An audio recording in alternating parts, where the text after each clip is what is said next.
¿Qué es la Comisión Martin Luther King Jr. de Arkansas?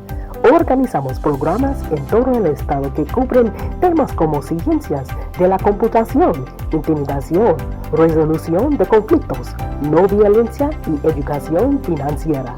Incluso hemos presentado programas completamente en español. Organizamos programación presencial y virtual. Los programas en persona anteriores han obtenido la asistencia de miles de jóvenes participantes.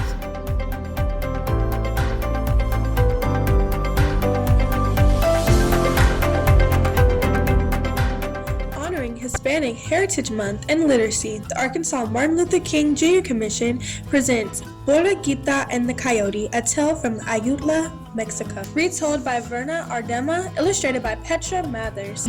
First, a vocabulary lesson. Ayutla is a city in western Mexico.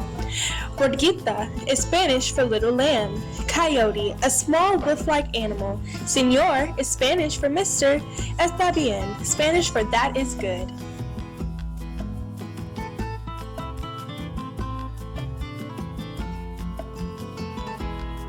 On a farm at the foot of a mountain, there once lived a little ewe lamb. Her master called her simply Borreguita, which means little lamb. One day, Borreguita's master tied her to a stake in a field of red clover. The lamb was eating the lush plants when a coyote came along. Coyote growled. Borreguita, I'm gonna eat you. Bad, bad. Oh, Senor Coyote, I would not fill you up. When I eat all this clover, I will be fat and you can eat me then. Está bien, that is good. When you are fat, I shall come back.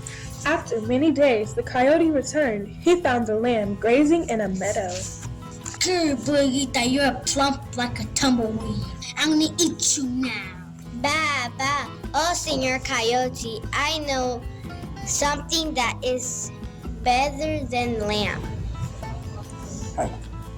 What? Good. Cheese. The coyote has never heard of cheese, and he was curious about it. How can I get some of this cheese? My master keeps around cheese on his table. He eats it on his tacos. There's a pond at the end of the pasture. Tonight, when the moon is high, meet me there. I'll be there. Está bien. That night, when the full moon was straight up in the sky, Borreguita and Coyote met at the edge of the pond. There, glowing in the black water, was something that looked like a big, round cheese. Borreguita bleated. You see it? Swim out and get it. Coyote slipped into the water and paddled toward the cheese. He swam and swam. Shh, shh, shh. But the cheese stayed just so far ahead. Finally, he opened his mouth and lunged. Whoosh! The image shattered in the splash. Pond water rushed into Coyote's mouth, coughing and spluttering. He turned and headed for shore. When he reached it, the little lamb was gone. She had tricked him. Coyote shook the water off his fur. Then he looked up at the big cheese in the sky and howled. Ow! At dawn the next day, Borreguita went to graze near a small overhanging ledge of rock on the side of the mountain. She knew that the coyote would be coming after her, and she had a plan. As the sun rose over the mountain, Borreguita saw the coyote coming. He was sniffling along with his nose on some trail. She crawled under the ledge and lay on her back, bracing her feet against the top.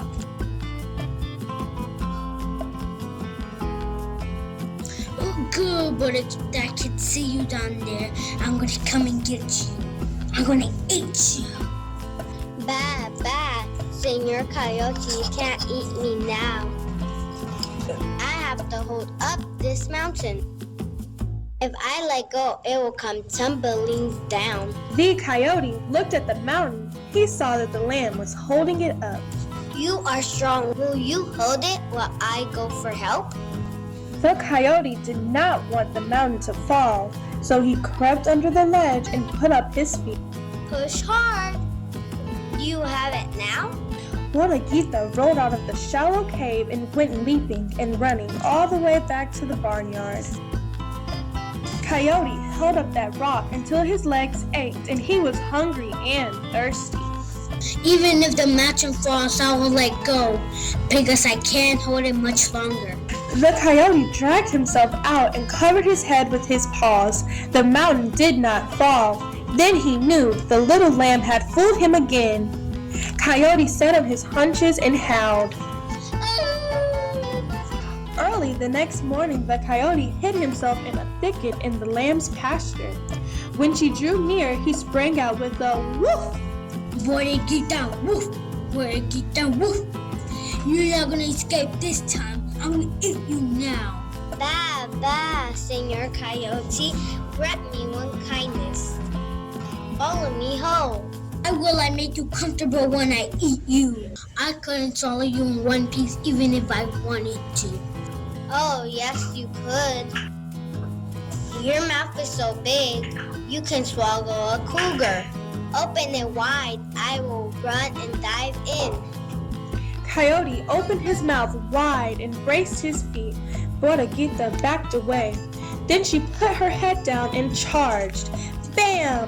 She struck the inside of Coyote's mouth so hard, she sent him rolling. Ow, ow, ow, howled the coyote as he picked himself up and ran away, his mouth feeling like a big toothache. Ow! And from that day on, Borreguita frisked about on the farm at the foot of the mountain, and Coyote never bothered her again.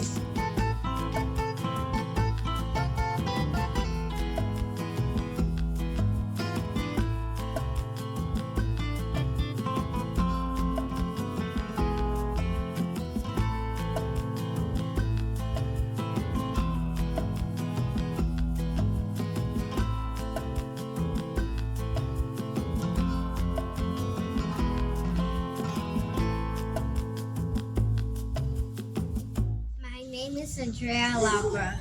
Every minute is a chance to change the world.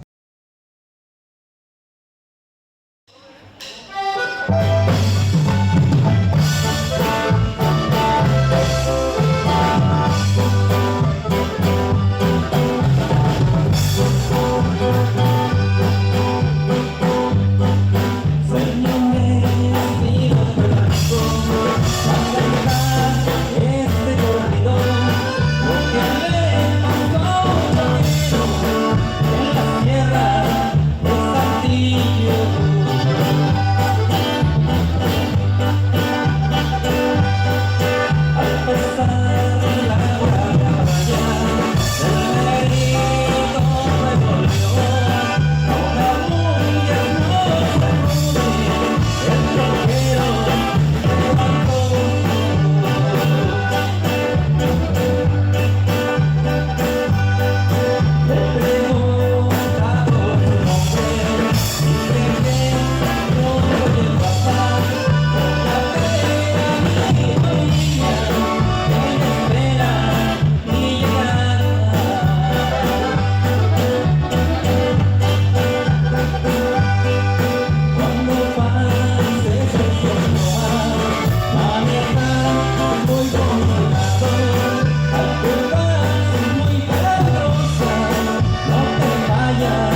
Por ahí nos vamos a aventar otra rola. Vamos a pegarles un popurrí a lo grande, pariente, no importa.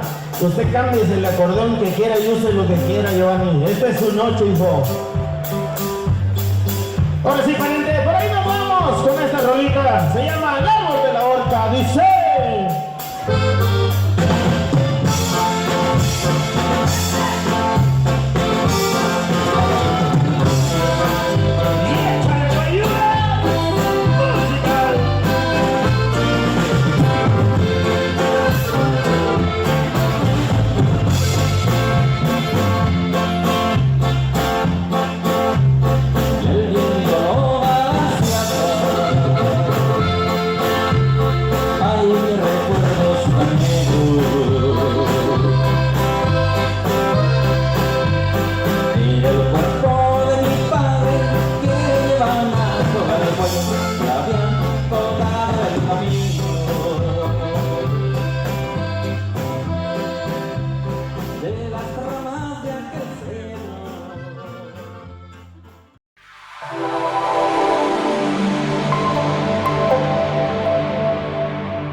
Several African American athletes came to Mexico from 1937 to 1946 looking for better salaries and social conditions.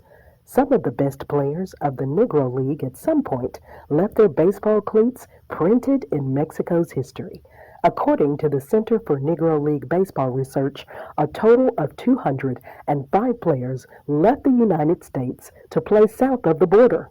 Players like Josh Gibson, Ray Dandridge, and Monty Irvin were all honored in Mexico's Hall of Fame. During that time, black players dominated every part of the game south of the border. In fact, team managers with Negro League players won 13 of the 18 Mexican League championships. With all the success black players were having, the Major League Baseball had to decide sooner or later about integration because they were losing profits. Even though Baseball Commissioner Albert Benjamin Chandler threatened players with a 5-year ban if they played in Mexico. Yet, during his time as the commissioner, he oversaw the historic breaking of the color barrier when the late Jackie Robinson debuted with the Brooklyn Dodgers in 1947. In 1951, Mexican activist and Texas native George Sanchez founded the American Council of Spanish-Speaking People, which was the very first Mexican-led attempt at establishing a national civil rights organization. The ACSSP fought for equality by funding court cases that challenged segregation and wrongful discrimination. They successfully won several historic court cases, desegregated public housing areas, and helped fight segregation in at least 6 public grade schools. Sí se puede. Yes, it can be done.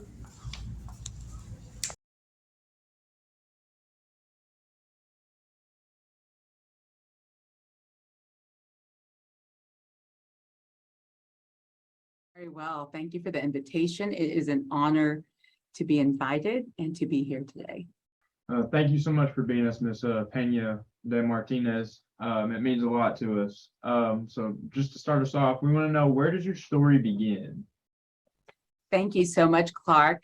It's an honor to be here today. It was an honor working with the King Commission for so many years. It is fantastic to see the continued work being done and true, genuine work for inclusivity. That's where my story began. I was born in San Diego de Alejandría, Jalisco, Mexico. And so that is right here where the place marker is set. I did grow up in San Diego County in Escondido, California, but I have been a very proud Arkansan since 1998. So this is now home. And I have this little treat there. It is a picture of me on my 2nd birthday. It was one of the first pictures taken in the United States of my family. And that is me, November 11th, 1983. my dad, Jesus Peña, my mom, Martha Peña, and my little brother, Luis Peña. So that is where my story begins. So where does Martinez come from? Martinez is my husband's last name. And so, as my family at the King Commission knows, my father was tragically murdered November 22nd, 2016 here in Little Rock. And so I cannot drop Peña. Peña stands for Boulder, and I think my dad made me pretty tough, as he did my 5 siblings as well. And so Martinez, Peña, the Martinez of Martinez. My husband is Belician, and I love him dearly, but Martinez is his paternal last name. You get to keep both of them. That's awesome. That's right. Honor the men in my family. So, who or what inspires you? These 2 people you see on the screen. When I first had my children, I used to say, I can't even make it to the grocery store without trying to figure out what to do. And my mother and father abandoned their country, their language, their culture for me. I don't know a bigger form of love. But I guess bigger than that, who inspires me? Anyone who doesn't make excuses. I cannot handle people who make excuses, but I sure do honor people who and am inspired daily by people who take what life has given them and make something amazing and incredible. And I believe both of my parents did that. And that's something that should inspire all of us. So, what does your typical day look like? Something like this. Except for the cooking that is false advertisement, I am a great preparer of food. I am also a storyteller, so I am a working mom who's a student, and I'm recently fostering 2 more kids. So I have 5 kiddos at home. It's hectic, it's wild, it's exciting, and I work full time. I am now blessed to work for the Division of Elementary and Secondary Education as the Director of Student Support Services. It is an intense job. It is so rewarding. It is rewarding to know that the work we do has a focus on serving schools and serving educators to better educate kiddos. And so I come to work every day energized, ready to go, and then realize I need to save some of that energy for the kiddos at home. Thankfully, my husband is a phenomenal cook, and so I'm okay with getting by with a few sandwiches for the kids. And yeah, that's a typical day. And I did go back to school recently, so I'm taking a couple of classes, and so that just adds to it. But I'm a firm believer that if our children see us working and they're part of the process, maybe we're building a work ethic in them as well.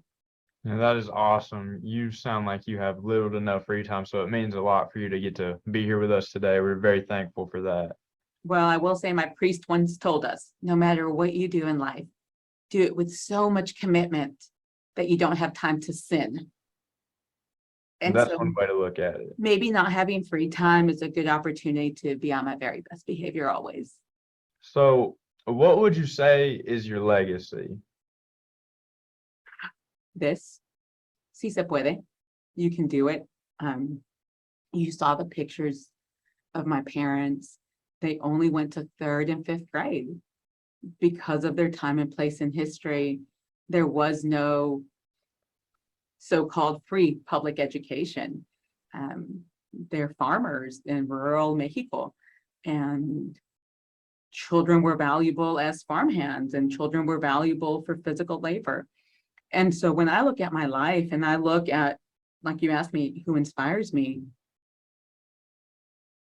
if I can do it, this girl with parents of a 3rd and 5th grade education, who was born in Mexico, who did not become a resident of this country until I was 19, who did not become a citizen until 2008, if I can accomplish my goals, why can't anyone else? Si se puede.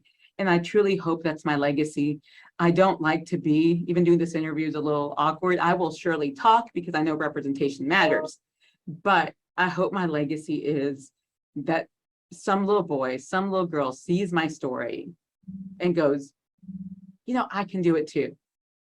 Or sees my story and says, you know, I wonder what my parents' story is, and really begins to value the sacrifices all parents make for their kiddos. And that is an awesome sacrifice that your parents made to give you and all future generations such a good opportunity. So what would you say you're passionate about? My roots. When my father brought us to this country, we lived on a racetrack in Carlsbad, California. And he told us, the United States will give you everything, but you have to give back, but never lose your roots. And so what's my passion? What am I passionate about? I am passionate about demonstrating to people that we are people, that you should never go off of what you hear in the news media about people, that you should really get to know a person, and that getting to know a person at a human level, you quickly realize they hurt like I hurt. They have goals like I have goals.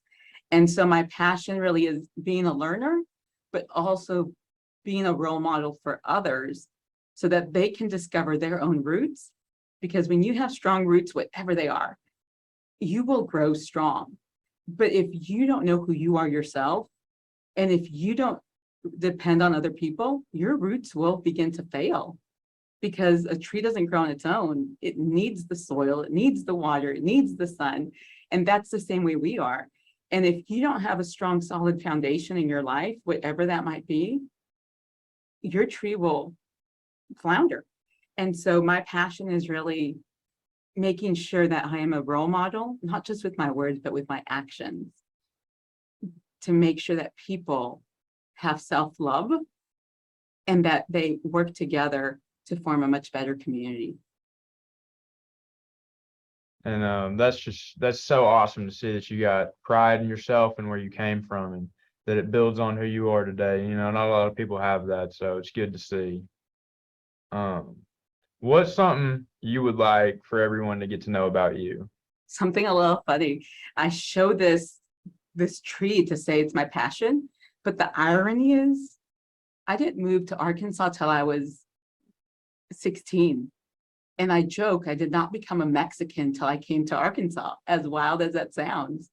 So I think I would like people to know that not just about me, but about everyone, that our past does not define us, and that all of us are constantly maturing, constantly growing, and that growth comes from our interactions with other people, especially people who are different from us. If we surround ourselves only with people who think like us, talk like us, eat like us, then we begin to believe that that's the whole world. And so I would love people to know that Arkansas changed me, and all I can say is thank you.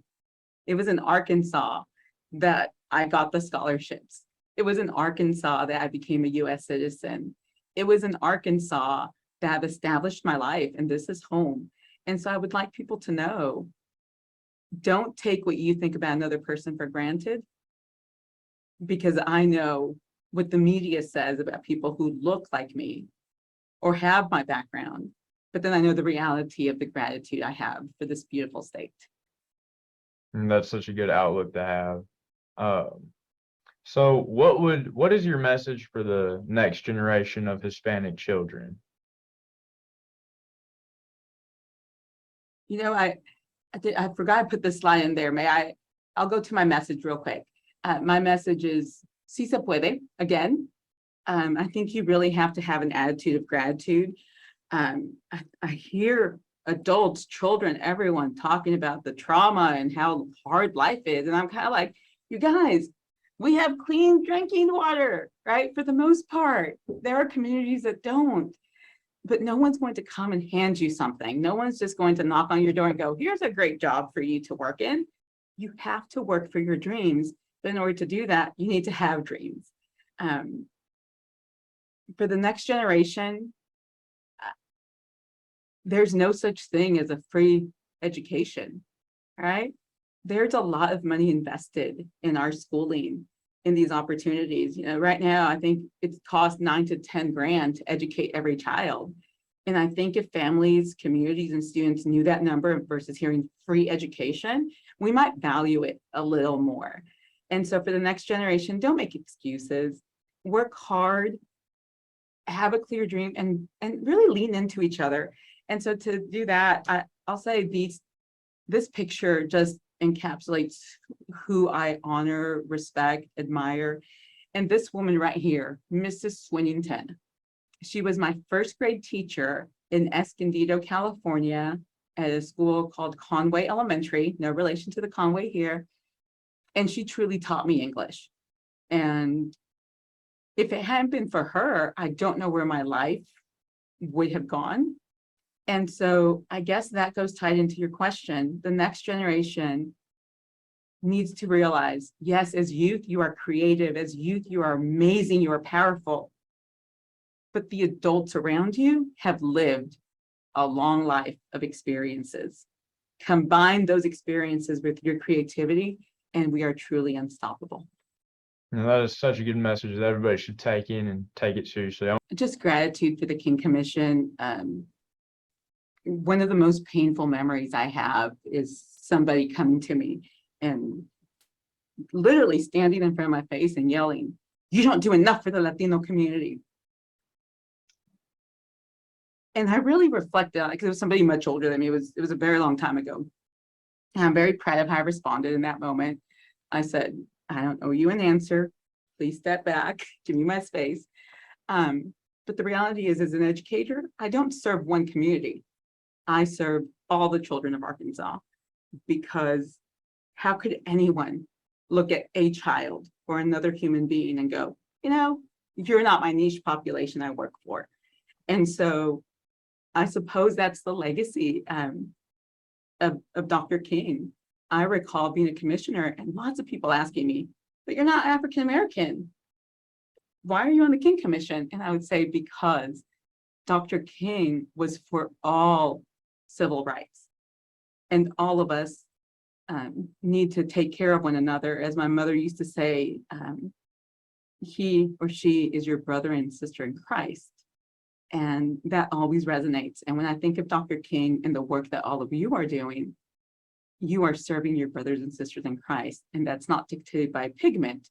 It's dictated by, where do we see we need to improve as a community? And then let's roll up our sleeves and let's get the hard work done. Thank you again. I want to thank you so much for coming. It means a lot. It was an honor to have you here with us. So thank you so much for sharing your story and being so open with us. It means a lot to us. Thank you for the time, Clark. I really appreciate you.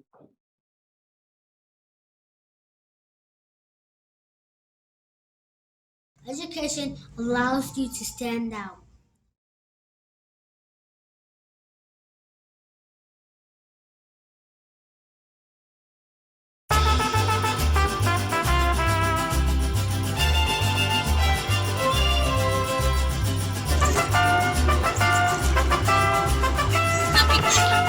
It's spicy, she says. No, ma'am. Okay, so tell me what you're having. You're having the chicken quesadilla with Monday. See, okay, she's gonna open it for you. Quesadilla. Yes, yeah. Okay, so you have chicken quesadilla and a Mexican Coca-Cola.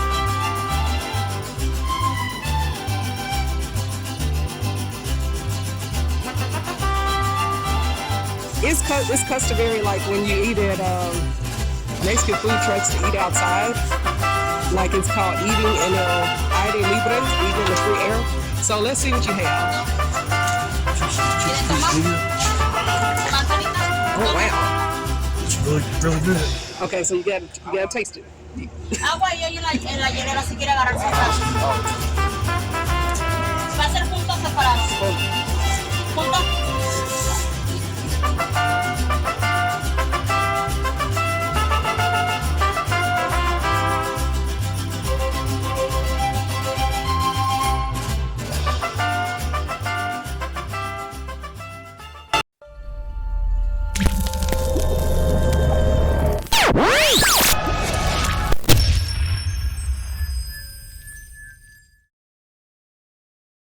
Honoring Hispanic Heritage Month, the Arkansas Martin Luther King Jr. Commission, a division of the Arkansas Department of Education, is pleased to welcome Miss Elizabeth Romero.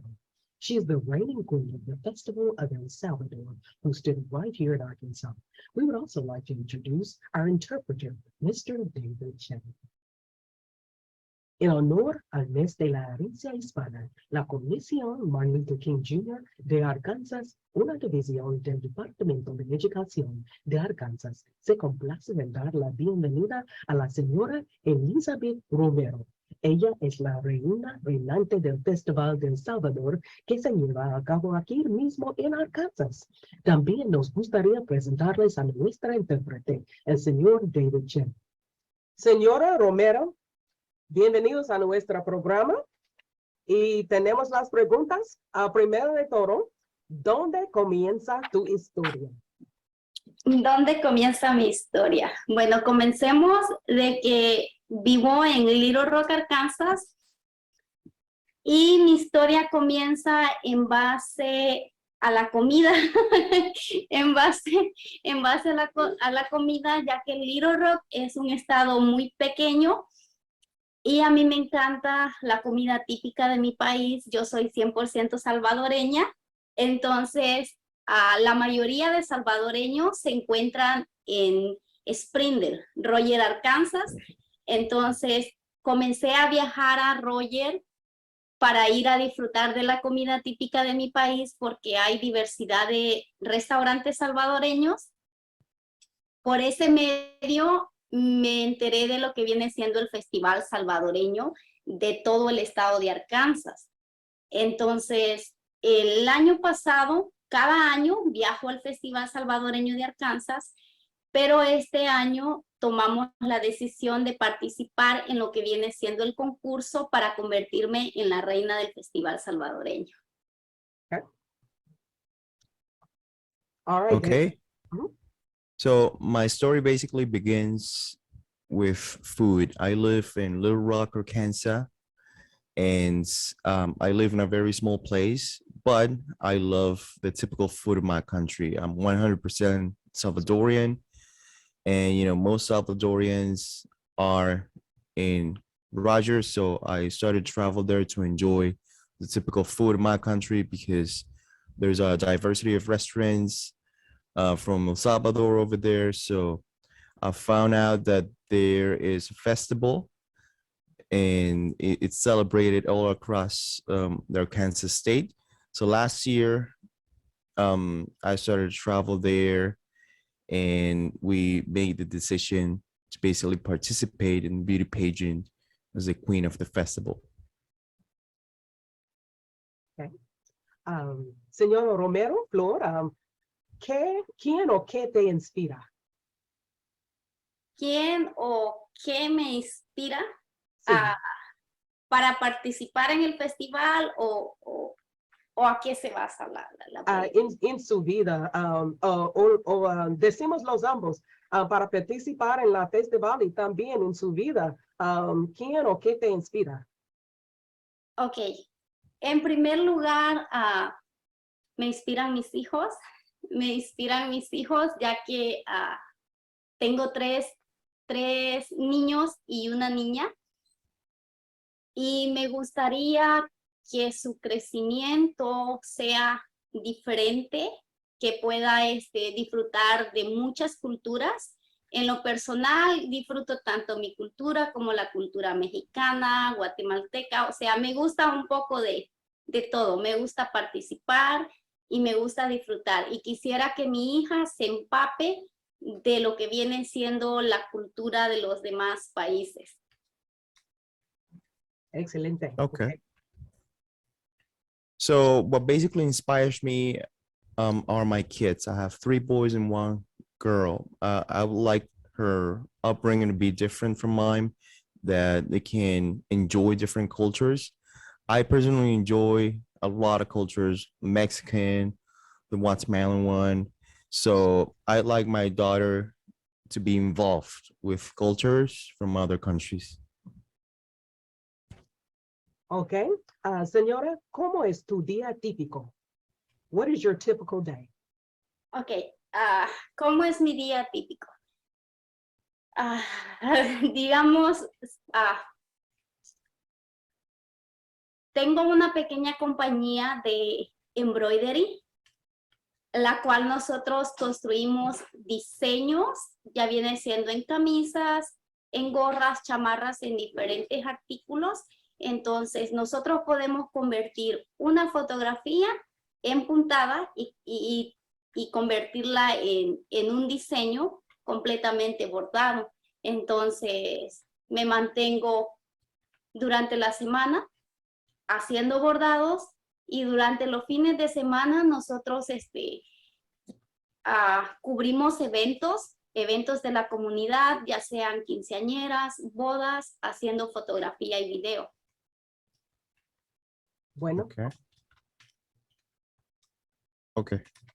So my typical day, let's say I have a very small company, embroidery company. So we make different designs for shirts, baseball caps, jerseys, and other kind of items. So what we can do is turn pictures, photos into embroidery. That's what we do. So during the weekend, we work in the small company making embroideries, designs, and then on weekends, what we basically do is we cover events of the community, quinceañera parties, wedding parties. We provide video and photo services. oh, qué lindo. Acá tenemos el diseño de México. Oh, wow. El águila con la serpiente. Entonces, este tipo de trabajo es el que nosotros realizamos. Oh, qué bonito. Qué guapo. Gracias. ¿Cuál es tu legado? What is your legacy? ¿Cuál es mi legado? Bueno, pienso que mi legado aún no podría responder bien esa pregunta porque mi reinado comenzó en agosto. Mi reinado se termina hasta el próximo año, en agosto. Entonces todavía no he construido realmente lo que muestro otro diseño. Wow. Esto es parte de lo que hacemos. También acá tengo otra de lo del equipo, de los equipos de acá de Arkansas. Entonces, mi legado se va a terminar hasta el próximo año en agosto. Y el legado que yo quiero dejar es en base al tipo de concursos que existen como que viene siendo el ganar una corona, pero no tiene un más significado que una corona. Entonces yo quiero cambiar completamente la visión, cambiar la visión de este tipo de eventos, ya que gracias a este evento en mi país se pudieron beneficiar muchas familias de bajos recursos, porque con ese dinero pudieron ayudarlas en el ámbito de la salud. Entonces yo quiero cambiar algunas prestaciones para que más señoras, señoritas, jóvenes miren hacia este tipo de concursos, se involucren y podamos darle otro tipo de visión. Porque en mi caso, como soy una persona que trabaja con la comunidad en cuanto al video y la fotografía, he tenido muchas más experiencias como esta entrevista. He participado también hace unos días en lo que fue el Festival de la Herencia Hispana, que fue acá en el Plaza Frida. También estuve en Memphis en lo que vino siendo el Festival de la Canción, un evento grande que se hizo allá también. También tuve presentación como la reina del Festival salvadoreño. Pero estas prestaciones las obtengo gracias a mi trabajo, pero no gracias al evento. Entonces, son muchas cosas que debemos de cambiar, porque cada participante que entra a este concurso invierte mucho tiempo, invierte mucho dinero. Entonces, y se necesita hacer muchos cambios. Okay. Bueno. Okay. So my legacy, when I think about my legacy, I think I cannot answer that question very well because my period as a queen started in August. So it ends in August next year. We haven't been able to build, and then she shows another design and she says that's something that they do, and that's a team from Arkansas. So she says my period as a queen will be over next year in August. So I wanted to be based on these type of contests and beauty pageants. I want to change the vision and the way people perceive these kind of events, because thanks to these events, many people in my country were able to get a lot of benefits. Many families, lower resources, they were able to get some money to be able to be helped, especially in terms of health. So I want to change the way people perceive this kind of context in a way that more ladies, more girls, get involved and see this with a different kind of light. So in my case, I'm a person who works for the community, providing video and photo services. And I've had a lot of experiences like this interview. I participated in the Hispanic Heritage events in Plaza Frida. We were also involved in the event of the song event of La Canción in Memphis. And I also had a presentation as a queen, a Salvadorian queen. So everything I do is because of my work, not to the event itself. So there are so many things we need to change, and I want people to participate. And these people who participate, they have to spend a lot of money and time. I want to change that, and there's so many things that need to be changed. Okay, excelente. Flora, ¿cuál es su mensaje para la próxima generación de niños? What is your message for the next generation of children? Ok, mi mensaje para los jóvenes o los niños es que no hay que dejar de soñar. No importa, a veces nuestros sueños no los cumplimos en el momento que los deseamos. A mi edad, cuando era una joven, soñé en convertirme en una reina. No lo logré, lo vine a alcanzar precisamente en un país diferente a mi país. Y a mi edad, ya al ser yo una madre de cuatro niños, vine a alcanzar mi sueño en convertirme en una reina. Entonces, yo tengo un lema que siempre digo que por soñar no se cobra, no se paga impuestos. Entonces, mi mensaje es, no hay que dejar de soñar. Hay que siempre estar atrás de nuestros sueños, que en algún momento lo vamos a poder alcanzar. Okay. Bueno, dime sobre sus padres. Tell me about your parents.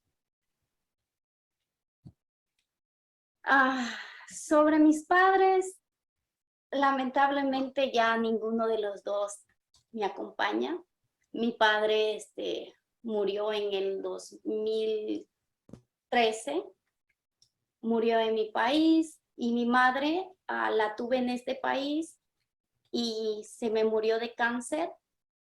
Batallé con ella como 3 o 4 años de cáncer en el páncreas. Ella murió en el 2016.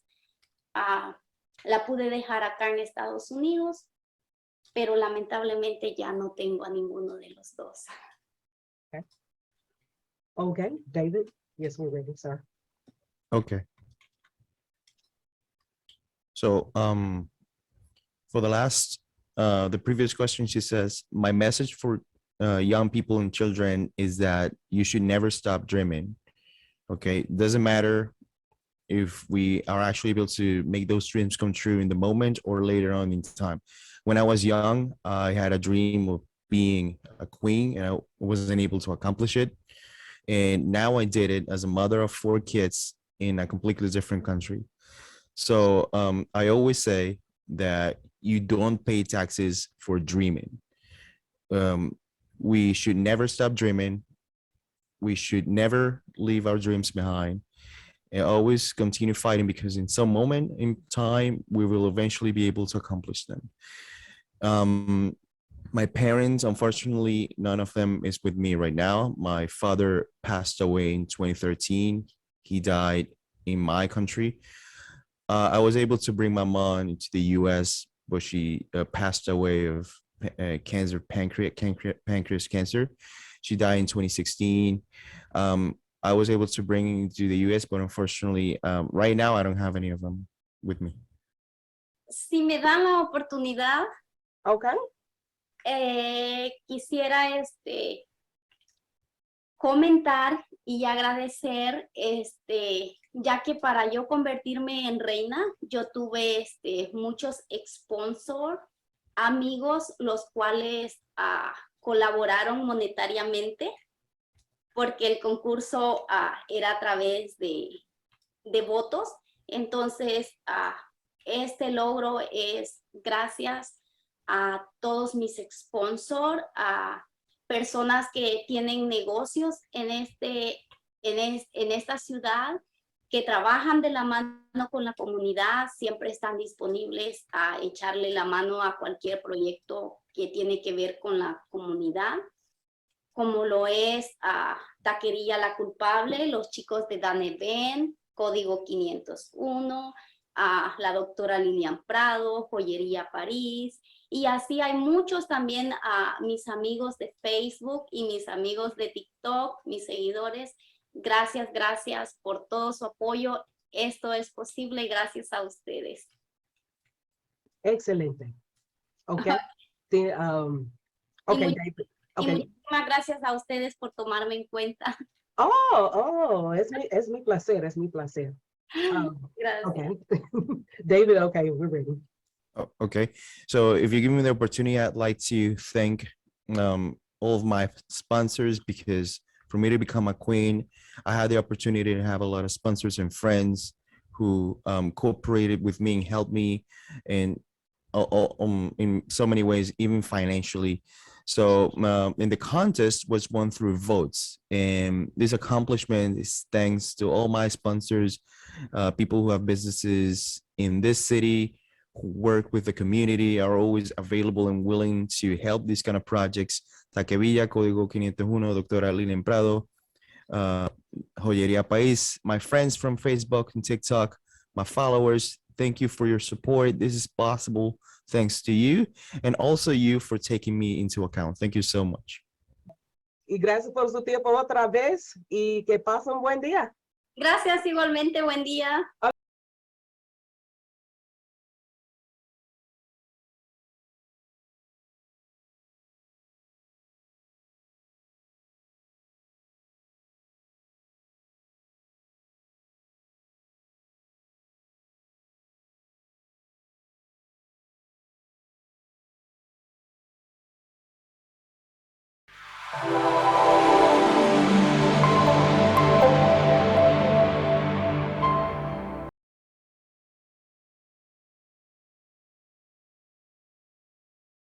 At the end of the day, we can endure much more than we think we can.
Mendez versus Westminster was the most important case for all minorities living in California. Gonzalo Mendez and 4 other Mexican fathers of children in Orange County, California, united to take the Westminster School District to court because the district would not allow their children to attend the same schools as whites. Once the case made it to the Supreme Court, the NAACP, ACLU, Japanese American Citizens League, and the American Jewish Congress all filed a joint brief to support Mendez in his quest to challenge segregation. Finally, in 1946, Justice Earl Warren ruled to outlaw all segregation in the entire state of California. It's because of Mendez versus Westminster, which was in essence the blueprint for Brown versus Board of Education, that Miss Sylvia Mendez and her parents opened up the doors of opportunity for so many children in America, especially children of color. Well, my dream has finally come true. Mendez versus Westminster is being recognized for the historical impact it had on all of us. Our goal is to have it taught in all the schools in the United States. I must tell you, I'm not a teacher, I'm not a professional, I'm just someone that goes around talking about education. I call myself an advocate for education. As a daughter of the lead plaintiffs in Felicitas and Gonzalo Mendez, I am so proud of what they accomplished. I remember my mother saying, "No one knows about this case, Mendez versus Westminster, how 5 families fought to end segregation in California. And when we decided to fight for you," she said, "we didn't do it just for you. We did it for all the children." It was that day I promised my mother that I would make sure that everybody knew about Mendez versus Westminster, and it became my legacy. I have been going around the country for over 20 years talking about this case, the important part the Latinos have played in history. It was not easy, and at first no one believed me. This court case is all about the struggle for equal education and for basic human rights. And it led to the desegregation of public schools in California. And it set the stage for Brown versus the Board of Education, where the Supreme Court Justice Earl Warren would lead the court with the same legal team that fought in Mendez versus Westminster, Thurgood Marshall and Carter.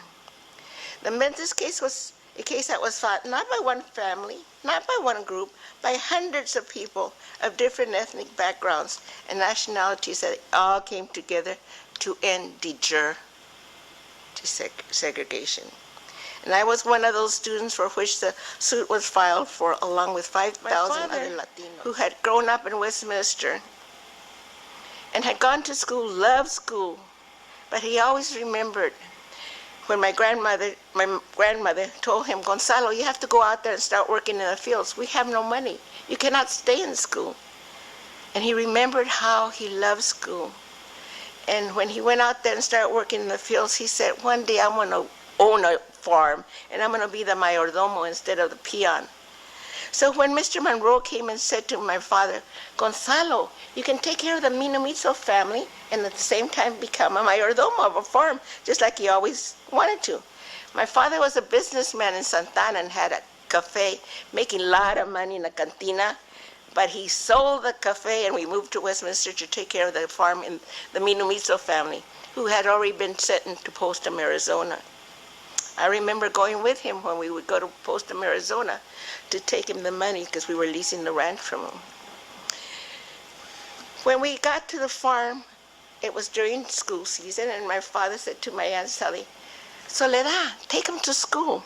And she did. She gathered us all up. She gathered my brother Gonzalo and Geronimo, myself, and my 2 cousins, Alice and Virginia. My aunt took us to that school, and when we got there, they told her, "Miss Vidari, you can leave your children here, but your brother's kids will have to go to the Mexican school." My aunt had a last name Vidari because her husband was Mexican from Mexico, but he had a French name because at one time, Mexico was occupied by the French. So when they saw her, my cousins were very light skinned and had light eyes, light brown eyes, light hair. They said, "Miss Vidari, just say you're Belgium and we'll keep your children here." And I always say my aunt did the first time, same thing Rosa Parks said. She took a stand. She said, I'm not leaving my children here. If you won't take my brother's children, I will not leave my children here. And she gathered us all up. What was I doing? I was playing. I didn't even realize what was happening. I was playing in that meeting room with my brothers and cousins. It wasn't until we got home that my aunt says, you can't believe what happened. They wouldn't allow your children. My dad says, cálmate, Soledad. Be calm. Tomorrow I'll go talk to the principal. There's been a mistake. We live right next to the school. Why would they say we don't belong there? So when he went the next day, they told him, Mr. Mendez, I'm sorry, but we have 2 schools now in Westminster. One for the Mexicans and one for the whites. And your children will have to go to the Mexican school. My dad got so upset, he went to the superintendent of schools there in Westminster, and he said, I'm sorry, Mr. Mendez, but you'll have to go to the Mexican school. So he went to the superintendent of schools in Orange County, and that's when he was informed. In Orange County, we have 5 cities, Santa Ana, Garden Grove, Orange, 4 in Westminster that have decided that they're going to segregate the children and have 2 schools. And I'm sorry, I can't do anything about it. My father was so upset that he went and he was talking to everybody, and somebody said, Gonzalo, I just heard about this lawyer. His name is Marcus, and he just fought a case in Riverside where they wouldn't allow the Latinos to go into the public parks or the swimming pools, and he fought that case. And the Times newspaper just wrote about it. Why don't you go hire him? My dad comes home and he tells my father, I just heard about this lawyer. My mother says, well, we have the money right now. Let's go hire him. So they went and hired Mr. Marcus. Mr. Marcus was very intelligent. He said, Mr. Mendez, let's not make this about your children. Let's make it a class action suit for all 5,000 Latinos here in California. And he did. They decided to. And in order to get the other people involved, my father had to go from house to house trying to convince the other families that it was an injustice what was going on there in Westminster where we were segregated. The people were so happy that the schools were placed right next in the barrios, right next to their homes, where they could just go into those schools, those segregated schools. But my father made a committee, and they all went around talking, and they went and met other people in other cities, and they met Miss William Guzman, and she was fighting to get her child into a white school in Santa Ana. That was Mr. and Mrs. Guzman. And then they went to El Modena, which is Orange, and they talked to Mr. Frank Palomino, and he was trying to get his children into a white school. And the 2 schools in Orange were side by side, the Mexican school and the white school. And then they talked to Mr. Estrada and Mr. Lorenzo Ramirez, and they all joined in the suit.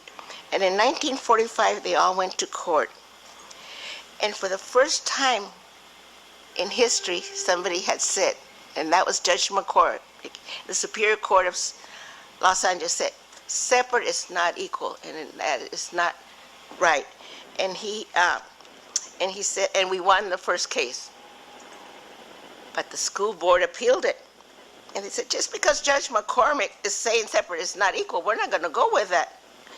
Separate but not equal is the law of the land. So they went to the Ninth Circuit Court of Appeal. And in 1947, the Court of Appeal unanimously upheld the Ninth Circuit Court decision. And I, along with thousands of other minorities throughout Orange County, started going into integrated schools. I have to tell you, I remember going to court every day while they were fighting the case, never realizing what they were fighting. All this time I thought they just wanted me to go into a beautiful school with a playground, because the Mexican school was a horrible school with no playground, and it was right next to a cow pasture. I remember that there was a fence around the cows that had a little bit of electricity on it, and that was the fence between the school children and the farm. And one day a girl was playing the ball, and she went to get the ball, and when she went to grab the ball, she got a hold of of the wire, the fence. And the wire was not enough to kill the cows. It was just to shock them so they wouldn't get close. But when that student, my friend, got a hold of that wire, it would not let go of her. She just kept shaking. And I remember the teacher going all the way around to where the dairy was and telling that man, you have to turn off that electricity. One of our students is caught there and she can't let go. And that was a school. The flies used to come over when we'd be eating from there. The school books we had were all handed out from the white school. The furniture was all handed down. What were they teaching us? They were teaching us how to crochet, how to embroider, and the boys were taught vocational. We were not taught academic. We weren't taught how to read and write or so we could become secretaries or work in an office. They wanted us to become maids when we finished the school. So that was a terrible injustice in that school. I remember going there just for a little while, just while the court was going on.